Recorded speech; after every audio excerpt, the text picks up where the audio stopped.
So, first off, green burials. We've been looking in this area, and they seem few and far between in Wales at the moment. It's hard to find them. Could you tell us a little bit about the whole green burial movement in Britain? Yeah, it's got a really interesting history, I think. The first one ever in England was in Carlisle, and it was opened in 1983. And the history behind it was that Ken West was working for the council running a completely conventional burial ground, and he kept getting families coming to him, council burial ground, saying, you know, we'd really like it if it was a little bit more wild and, you know, not so many big headstones and gravel paths and loads of sort of pesticides, and we'd just like it to be a softer, gentler place. Couldn't you do something about that? And eventually, so many of them had been saying this to him that he went to the council. He said, could you let me use a corner of the cemetery to just try this idea out? And, you know, if it doesn't really fly, it doesn't really matter, you know, it's only a little bit of land, we'll plant a few more trees and forget the whole idea. But what actually happened was it was hugely successful and really, really popular. And so he's gone from strength to strength, and I think most of us in the green burial movement would regard him as the sort of grandfather of green burial in this country. And indeed, he wrote an amazing book called A Guide to Natural Burial by Ken West. It's a Bible if you're thinking of setting up a green burial ground. It's got absolutely everything in it. He has also more recently written a kind of thinly disguised factual attack on the funeral industry. It's called a novel because he is, you know, rightfully extremely angry about some of the practices that go on within the conventional funeral world. So he's a real advocate for it all. And the other thing I love about Ken West is his wife's a midwife. So isn't that wonderful, you know? Like, midwife, he's the other end, and I don't know whether one of their children is a vicar, you know, or a priest, or does the matching bit in the middle. But, so that's the history, and now, you know, there are over 363 green burial grounds in this country since that time, and they're coming on all the time. There's a wonderful organisation called the Association of Natural Burial Grounds. That is, for me, the place to go if you want to know about green burial grounds in your area. And as a green burial ground manager, it's a place to go with any problems or difficulties. So you join that, and then you can go to meetings twice a year, you can talk to other people, you know, share questions and problems and information. And it's a checking quality standard organisation as well. So all our feedback goes back to them first, and then we get it back, and if they pick up something they don't like it that people have said, then they'll pick it up with us and ask what's going on. So that's a really good organisation to know about, and that is part of the Natural Death Centre. Has anybody here heard about the Natural Death Centre? A few people, okay. That, you know, if there's one place to know about for me, it's the Natural Death Centre. It's a charity. It's not trying to make any money out of you at all. Its job is to give advice and information. They're passionate about funeral poverty. They're passionate about green burial. They set up the Association of Natural Burial Grounds. You pick up the phone, you get straightforward, honest, thoughtful advice at almost any time of the day or night. Rosie and McCook is a sort of force of nature, and it's really worth checking out their website. They also produced a book, well, actually 3. This is the 5th edition of the Natural Death Handbook. By the 5th time, they worked out that they needed to separate the books out, because this bit, which is invaluable, is an index of coffin suppliers who will supply directly to you, not just through a professional funeral director, sympathetic funeral directors and burial grounds. And of course, the thing about this bit is it changes all the time. It goes out of date, people's practice changes. So that's why they came up with the idea finally of having 3. They're £25, they're absolutely invaluable. They've got essays of all kinds about multiple issues to do with death and dying, not just to do with green burial. But so I highly recommend it. And in this, I've actually marked the 2 places that talk about Welsh funeral directors and Welsh green burial grounds. If anybody wants to come and have a look later on, it may already be out of date. It came out in 2014. People's practices change. You'll get a funeral director who's really got it about, the fact that bodies shouldn't be embalmed, about the fact that the coffins should be biodegradable and so should the linings and all of that. And then for some reason that shifts, So anyway, that's there. That was a really long answer. That's all right. Makes my job easier. Anything else? Yeah, the interesting point there about what you can put into the ground about biodegradable materials. Recently we had a funeral, and the coffin was a cardboard coffin, but there was an issue about how it could be decorated because of some of the paints that would be used in it are toxic. Yeah. And I think, there is an interesting walk around this stuff. And, some people take an absolutely purist position. And I would hold my hand up and say that I don't totally. And I'll give you an example. We say that what goes in the ground we want to be biodegradable, but I wouldn't dream of asking somebody to take their wedding ring off. I had somebody who was a dowser. There was no question. He used metal rods, not hazel rods. They went in with him. Somebody's got a replacement hip. Do you know what I mean? So there are always going to be these kind of things, and each burial ground will make its own decisions about that. For example, if you belong to the ANBG, you don't have anybody who has been embalmed, which, by the way, you probably know, but if you look at a funeral plan, it's usually called hygienic services, which I find really very manipulative, because hygienic services sounds like something you really ought to do for the sake of your community. Do you know what I mean? It's like you've got to protect your community by doing this thing. Actually, it's just putting poison into the ground. And if anybody has read The American Way of Death by Jessica Mitford, you will know what a brutal process, so intrusive to the body, the whole business of embalming is. So the only time where there's an exception, I think, is if a body has to be expatriated and there is an inevitable delay. And then, you can see where I come from. I'm always prepared to wiggle if I think there's a reason for a wiggle. So, that would be my wiggle. But otherwise, not. Yeah. I mean, it's really not necessary, is it, embalming? Not at all. Not at all. No. I mean, it sort of comes out of that American tradition of the displaying of the body, which, hasn't really quite hit us in this country yet, the whole viewing thing. I don't mean that you shouldn't go and see the body, sit with the body, be with the body.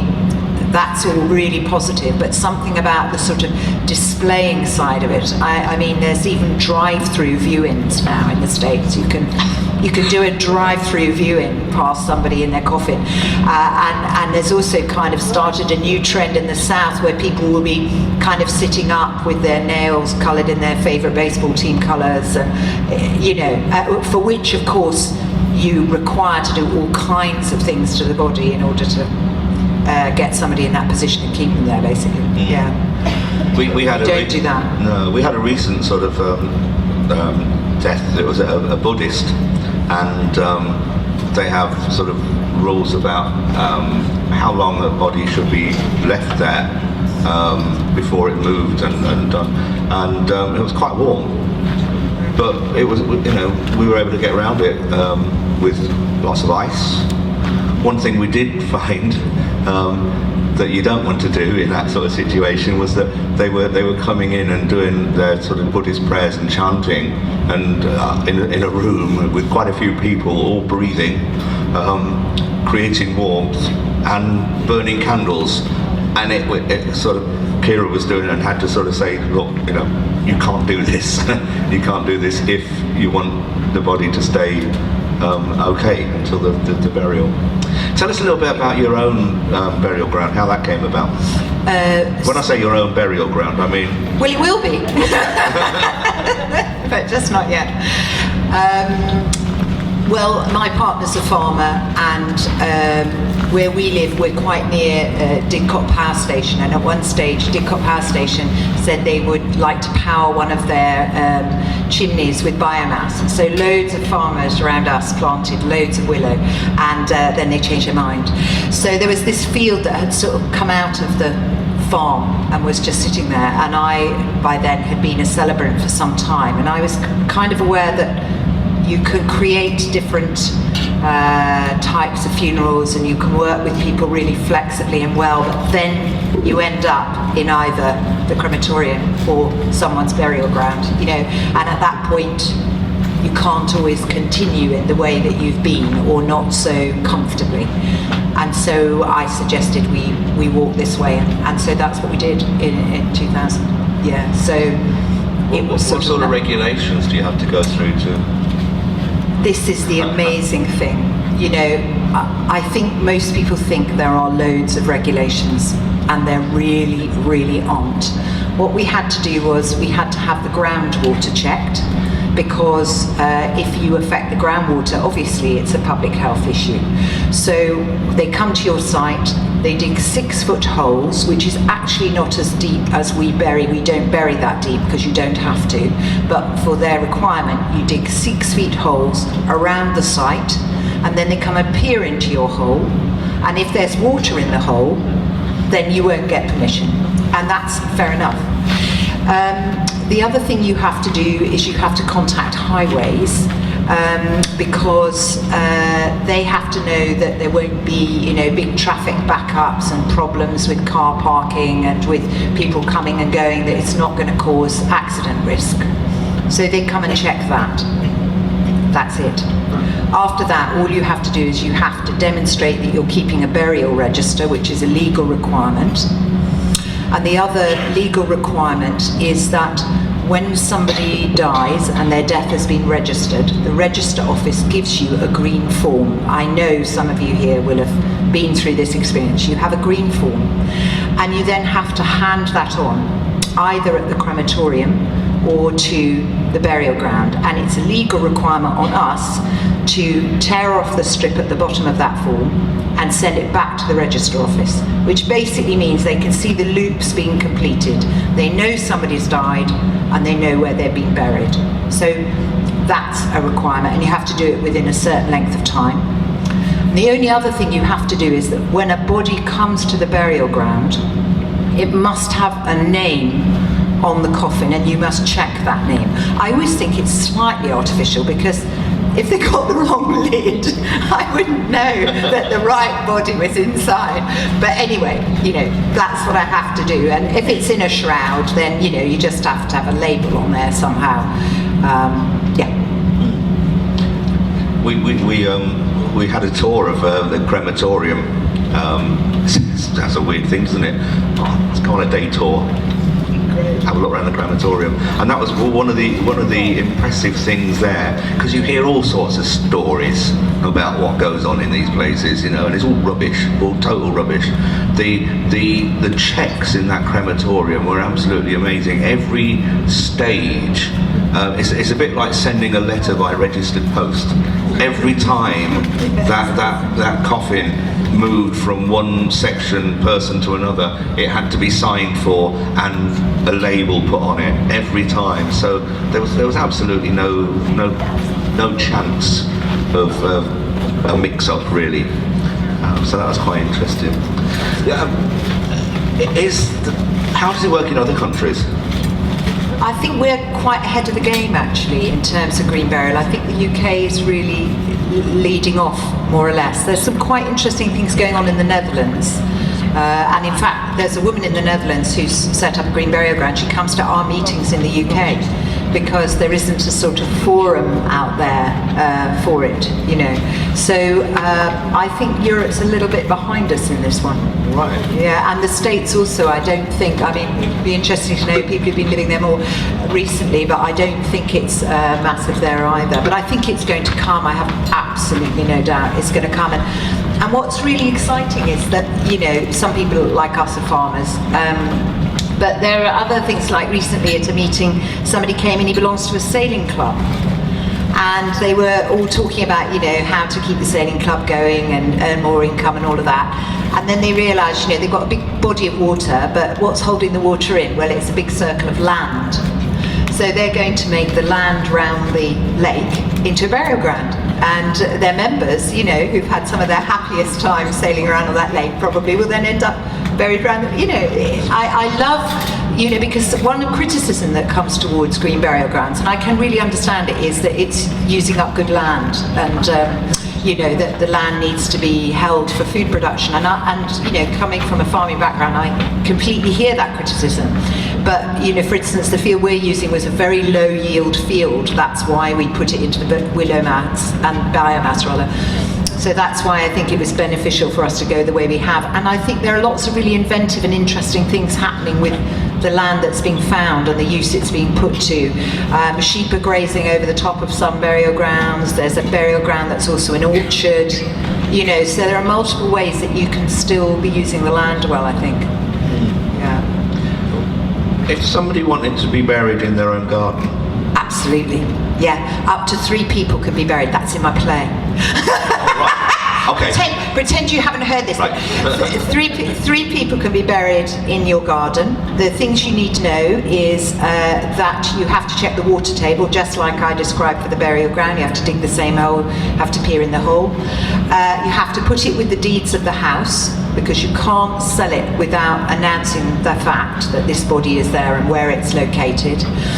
And you can't expect, if the property changes hands, to have guaranteed access, which puts quite a lot of people off. And theoretically, the body could be disinterred by the new owners at their expense if you've declared it with the deeds, at your expense if you didn't and they find out. But I mean, what this means in practice is that most of the people that I know of that have buried somebody, you know, in effect in their garden, probably have quite a big garden that looks a bit like the edge of a wood, or actually a paddock or something like that. You know, if you live in a small townhouse with a small garden, you want to think a bit about it. But what other people have done is they've just asked around, and they've found a farmer or a nature reserve who said, yeah, what's it to us if you put a body in the ground, you know.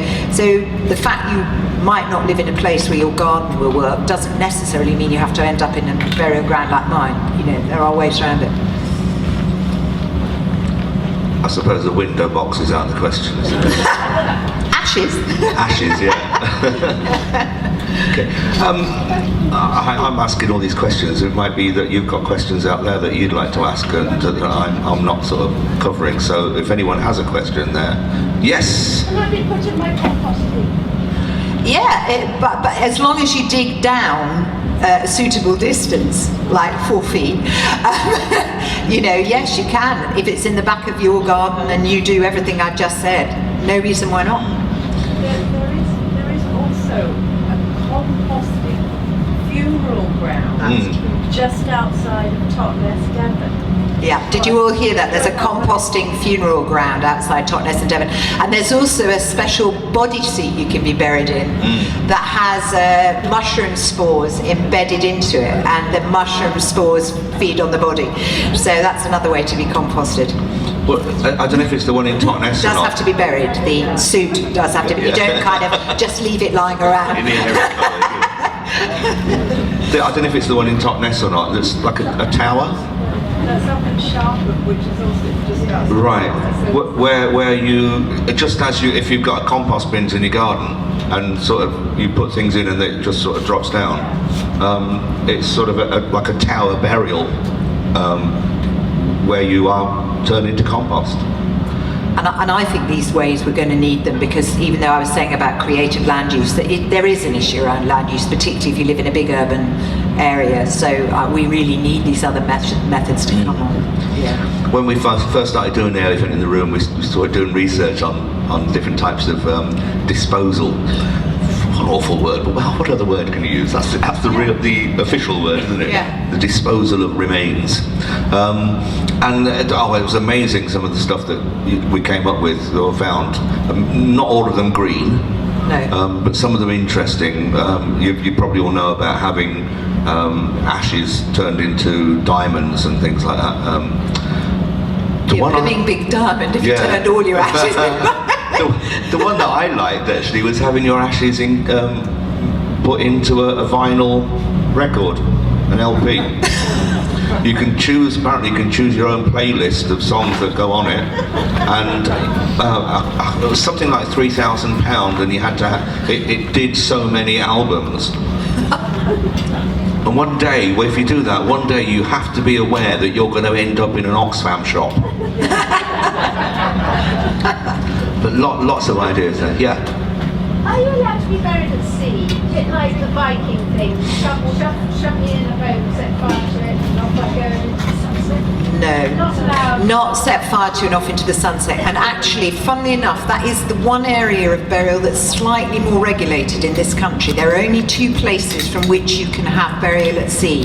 I'm trying desperately to remember where they are. I think one is Grimsby, or I can't remember. There are 2, but it is actually very regulated. So if you want to be in the sea, the best route is really ashes. But, you know, you may not want to be in the crematorium. But, yeah. There is the Neptune Society that you can get in contact with, isn't there? Yes. Because then they help. Yes, they help you. I mean, in other parts of the world, it's routine, like the Virgin Islands. In fact, I had somebody in my audience came to see the show, and her parents live in the Virgin Islands, and that's how most people are buried, is at sea. And she said it was quite shocking because they went out in the boat, and you know, the coffin was there, and they were having a drink, and the sun was shining, sea was lapping, you know, and then suddenly there was a grinding of machinery, and the coffin sort of weighted down to make sure it doesn't sink, and they kind of went, you know, coffin gone, sunk beneath the waves, you know. So it's also kind of looking into how things are done, whether they're done with beauty and poetry or whether they're done mechanically. I think they're supposed to be left alive. Yeah, exactly, for the weight. Well done. Near Needles Lighthouse, yeah. Good. It's something you could Google, definitely. And it has to be lead in line. Lead lined. Yeah, there you go. And holes, yeah. What about sky burials? The old tradition of a body being, I mean, I think it happens in places like the Himalayas, Tibet and that, where the body is left on top of a mountain. I mean, what's the legal standing in this country if you wanted to go up to Brecon Beacons or? Nowhere near. Can't be done. The thing that's being campaigned on at the moment is pyre burial, pyre cremation, open air cremation, in other words. There is a movement trying to bring that about in this country, and there's a sort of bit of a head of steam because, of course, that's the tradition within the Hindu tradition, and so there's a community in the UK that has it, you know, sees that as quite natural and what they would expect to do, but we're some way away from that really happening. It has happened unofficially deep in a few woodlands around the country, and quite a bit's been learnt along the way about the process too. I mean, you have to be very, very skilled to burn a body. You really know how to lay that fire and all of that, but at the moment we're some way off that being legal, I think. There's some interesting developments though, like, I mean, it's sort of completely the other end, but in the Hindu, if the Hindu family goes with their body to the crematorium, they have a really different approach, and I think we could learn from it. They always go round the back, like we were saying, because they expect to witness the burning and to see it. So it's understood that that's what they will do. And they've even developed a really interesting thing, which I think is brilliant, which is you can have a sort of remote button and be linked in by television to some of the crematoriums. So if Granny is indisposed and can't be at the funeral, but really considers it her, you know, religious duty to make this final step, she presses a virtual button when they press the button, because that's what they do. They press the button to see the body start to be burned. So there are some, you know, creative things happening, solutions. Yeah. I mean, there's quite really strict regulations on crematoriums, crematoria. A lot of them, you may have noticed, some of them being closed for quite a few weeks while they've had work done on them, and they've had to have new environmental regulations put on them for things like mercury, for the stuff going into the air. Yeah, your fillings and stuff like that. So it's a lot stricter. Crematorium is a lot stricter than the actual burial. It is actually. I mean, I do think maybe one day a little bit more regulation will come in around green burial, and I think we got in under the radar initially because nobody really thought it would take off much. So I kind of sit quietly waiting to see if that happens. You know. But there's some. I mean, I don't know if anybody knows. There's some, other really interesting things like the long barrow. You know, there's a long barrow in Wiltshire that's been built like the old long barrows, but inside it there are shelves and in little compartments, and you can put your ashes in there. And I think that's, very beautiful and very simple idea. Wish I thought of it. Except that actually we don't encourage ashes. We do take them, but we don't strongly encourage them because they are, the creating the ashes is less environmentally sound. But it's interesting because the proportion in our burial ground is the opposite from the national proportion. So the national proportion is about 70% of people choose to be cremated now. And we're the other way round, if not less. That's interesting. Lady there had a hand up a minute ago, but before that, if you don't mind, I mean, you don't have to say, but how many of you, just a show of hands, how many of you would prefer burial? Okay. That's quite evenly split, really, isn't it? Yeah. That's just for my own interest there. Yeah. Sorry, did you have a question there? Yes, about woodland green burial grounds. Would you be allowed to graze livestock? Yeah, absolutely. There are green burial grounds that graze sheep over the top to keep the grass down. And when we were thinking of setting it up, we went on what we called a sort of green burial ground trawl, like going on a pub crawl, only it's a kind of burial ground crawl. And they're amazing how they vary. So at one end you'll get something that looks like ornamental parkland, it's pretty immaculately maintained, but it is trees and grass, but and at the other end you just get a field with sheep on it, and nothing, no indication that it's anything other than a field with sheep on it, except perhaps the most recent graves would tell you that. Would it work if you had a pony or a cow? I think that's interesting because I tend to think, but we have cows. Our cows are a bit fussier about what they graze.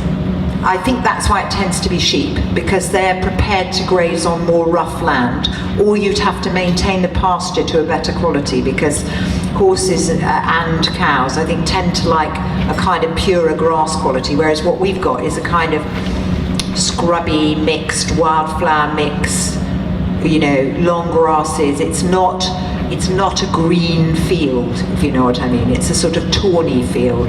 So my hunch is that sheep are the best livestock. The other one would be goats, but they're a nightmare because they escape all the time. Yeah. You mentioned an indication on the graves is there. Is there an indication on? Depends on the burial ground, absolutely. So some have absolutely nothing. We don't have much, and some people have flat, small stones on the gravestone. What we've actually ended up doing is we have a tiny little marker to help people be confident they're in the right place. It's the size of a dog tag. And we always say this is going to disappear. Learn to orient yourself by that tree, by this, by that, find your own way, take photographs, because this isn't always going to work for you. But because I know some people like to be able to see the name, and there's something in that also about, when we go to a graveyard and we see, they lived that long and they were called this and they did that, whatever. So we've ended up, first of all we put in what we called our communal memorial stone, which is like one huge sarsen, because we're in sarsen country, with a verse carved into it. And then eventually we now have a spiral of flat tablets in that one area, so they're not on the plots. Where the names are, and actually my parents are buried at Westmill, and I decided to put a tablet down, but lots of our people don't. So yeah. I'm just thinking if in the future maybe people come missing their ancestry. Yes. Yes. Well, they ought to be able to find it with GPS positioning, because that's how our burial ground is mapped out. It's not random, it's done on the basis of GPS. A lot of burial grounds use a grid so that you can orientate off sort of trig points in the area. But I think the other side of it is they may not find the exact place. And there is a question to be asked about whether the exact place matters, you know, and for some people, I'm sure here it matters enormously, but quite a lot of our families would say we feel like the whole burial ground is their place, you know, and whether you're standing right there, you know, or whether you're in this place that they came to, it's a sort of different way of journeying with it, yeah. I was just going to say, can you repeat the question? Oh, so sorry. The question was about how to find people in future times if there aren't markings on the grave. I would like to move these flowers because They're in your way. It's a, I'm just aware I think- can't see you at all. You're over there, and you and me have been kind of blocked off from each other by the flowers. So I'd like to move them. Okay. would they, what? Sorry. Yep. Just to come back to that, about when the lady was saying for historic reasons or Yes. family to know. When you said about the registration book that you Yes. keep as a Public document. surely that would also Oh, the burial register will show the location of the plot and the name, and in fact one of the things we've started doing, because Sarah, who works with me, said it's really sad because in the old days, you know, when you had a census and things, it used to say dressmaker, candle maker.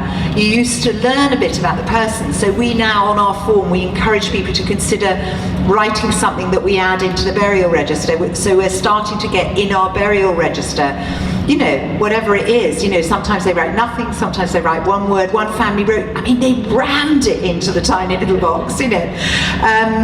So there's that. And then there are things like having a book that has, you know, orders of service or photographs that families want to put in. There are all those kind of things, but they still are essentially ephemeral, you know, so they might function really well for 20 years and then, you know, I'm just being honest about that, yeah. We have a memorial hanging where people decorate a leaf and put it on the tree, and gradually our tree is filling with leaves, you know, yeah. Yeah. Just to say, as a fellow celebrant, you find that even in today's society, as it's progressed in, I do apologise for my voice, as it's progressed in this celebrant, the choice we're offering to people is still blocked a little bit when people die, because it's still not known that there are choices. Yes, so as a celebrant, do I feel, the lady here is a celebrant too, that some of the choices are blocked from us because people don't realise what's possible. And I think you're absolutely right. I think that's why events like this are essential, because the reality is that when a family comes towards you and there's been a death, they're already very upset. They feel like they haven't got much time, and if they haven't come anywhere near the subject before, it's hard to sort of slow the process down enough for them to consider new avenues, unless they're people who've already, you know, lived in a different way. So even if they haven't thought about death, they're kind of, yeah. So I'm really passionate about talking to people before there's been a death, before there's even a death on the horizon. Yeah. Especially funerals. Not many Yeah. people, you have to re-educate. Yeah, great, absolutely. We've got a talk tomorrow that Jacqueline is giving about organising your own funeral, and I mean, people do think you have to go through undertakers, and you don't. No. You don't need an undertaker. Absolutely. You know, it's like a few years ago, people started to realise that you don't need to go through conveyancing when you buy a house. You don't have to pay all this money out, and you don't need an undertaker. And I think Jacqueline's talk tomorrow will be covering that sort of stuff as well. That's at 1:45 tomorrow. Yeah, sorry, I'll cut you off then. No, it's good, it's good. I mean, at the same time, I'd say also, that one of the things that really excites me is when I see the mainstream being affected by what's going on, and it is being affected. You know, Joan Bakewell's on Radio 4 at the moment talking about death, a whole series of programmes that would never have happened 10 years ago. And in our local village, we had a very, you know, sad death of a young man, and the family had very little money, and they were wondering whether to come to Westmill, and they decided they didn't want to come to Westmill because they wanted to be able to walk round the corner. Westmill's is the name of our burial ground. They wanted to be able to walk round the corner to their son at any time of the day or night. So they opted for a church burial to do that. But because they knew what we do at Westmill, it looked so different, and I was able to work with them. The dad built the coffin. The family bore the coffin into the church, they bore it out of the church, they lowered the coffin into the grave. You know, they were really foregrounded in the whole thing. And again, that just wouldn't have happened 10 years ago, you know. And because the other bit that is massive here is the whole thing about funeral poverty, which I know Jacqueline's also extremely aware of, and which I talk a bit about in the show tonight. You know, it's huge. The number of inquiries to CAB is just catapulting because people just don't have the money for the kind of funeral they're being told they need to have.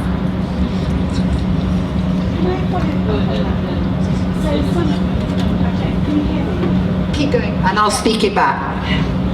So a while ago I was working in Derbyshire with community matrons. So a while ago, working in Derbyshire with the community matrons, I got involved in a family where the father was dying and had 2 young adults living in a council house. father was dying, had 2 young adults living within a council house. They were traumatised not only by the death of their father, but also by the fact that they were going to be evicted from their home. My question to you is, how can you position the services so that they become known to these people? Traumatised by the death of their father and by the fact they were going to be evicted from their home.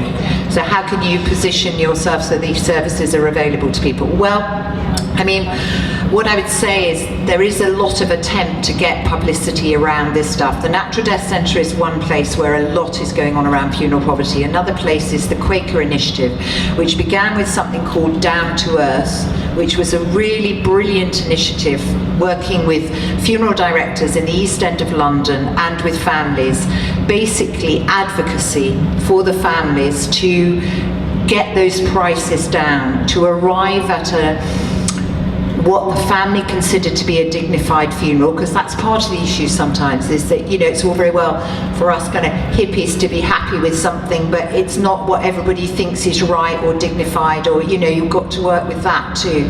And so they did wonderful work around getting prices down, and then out of that came a bigger sort of campaign out of Friends Meeting House. And Jackie, remind me what it's actually called. Funeral poverty. Fair funerals. Fair Funerals, that's right. So Heather Kennedy is heading that up, Fair Funerals, and they've done quite a bit of lobbying with Parliament and trying to get funeral directors to sign up to the Fair Funeral Pledge. Slightly nervous that they sign up to the pledge and don't always follow through, I've got to be honest. But the whole thing brings it, you know, to the fore. And there have been these programmes about funeral directors on the television as well. I don't know, they were a while ago, I don't know if you saw it. It's a wonderful Geordie funeral director who was just showing how simple it could be, and there he was picking some ivy off a bit of wasteland and saying, you know, look, this is lovely, this is, you know. So yeah, we just have to keep at it, I think, you know. Well, time has run out, really. Right. Thank you very much for your questions, and I hope you got something from this. I'm sure you have. And I'm sure that after hearing Liz now, you don't want to miss Outside the Box tonight. I'm really looking forward to that. That's going to be a great evening. That's at 7:30. Just come along. You can say one more thing. I just, this is a bit cheeky because Jim doesn't even know I'm going to do this. At the Kicking the Bucket Festival in Oxford, we ran something called the Postcard Project, inspired by a book called 60 Postcards, which I don't know if any of you come across it, but these cards were hidden around the city of Oxford, in cafes, between books in bookshops, and on the back were written by hand, which isn't on these ones, 2 questions. When you were bereaved, what did you or anyone else do or say that did not help your grieving? And what did? And we got the most amazing responses, and we're looking to try to draw this into a kind of report, because this is a whole other aspect, isn't it? Is how our society deals with grief. And still people find people crossing the road to avoid them, not because they're horrible people, just because they don't know what to say. Or people expect you to have got over it. So if anybody would like to fill in a postcard and give it back to me, I would love it to join the ones that we've already got. Thank you. That's great. Oh yeah. One more question. Is that okay, Jim? Yes. Quickly. I'm starting a green burial site over in Newport, near Pembrokeshire. Starting a new burial site in Newport. One of the things, Near Newport. Near Newport, yeah. One of the things was I'd like to know more of is how to approach people in a helpful way. So I was wondering if the courses or any. How do you mean how to approach people in a helpful way? Which people? Do you mean the people who'd be coming to the burial ground to use it? You know, like you just said, what helped when we were bereaved. Yeah. Are there courses? I tell you what, I know I keep saying it, but the Natural Death Centre are now running trainings on running green burial grounds, and I can't think of anywhere better to go. The other bit I would just really quickly say about our burial ground that I think is really important is realising that when you have a burial ground, you have a community. And that's what most burial grounds don't even think about. And we run events all through the year, bringing together the community of people who are connected to the burial ground and people who've got pre-bookings. And I think that's a really good way to work with people. Okay. After the performance as well tonight, there's going to be an opportunity to talk and to share, isn't there? And and some more questions as well. So, but in the meantime, thank you very much, Liz Rothschild.